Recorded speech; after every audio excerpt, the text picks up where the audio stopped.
ఏడ్చేటోడు ఏడుస్తూనే ఉంటాడు, నవ్వేటోడు నవ్వుతూనే ఉంటాడు.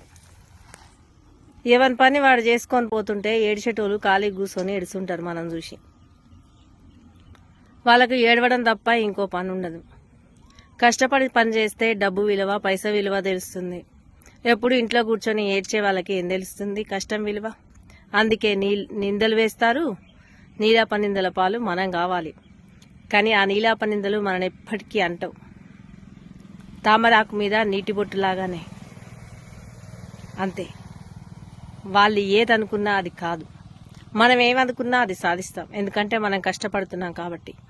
కష్టపడే మనిషి మీద ఖచ్చితంగా రాళ్ళు వేస్తారు, కాచిన చెట్టుకే రాళ్ల దెబ్బల్లాగా. ఆకులేని మాను మీద కాకి ఉన్నదిరా అనరుడా, కాకి ఉన్నదిరా, కాకి కంటిల స్వర్గ లోకమున్నదిరా అనరుడా, అగుపడుతున్నది.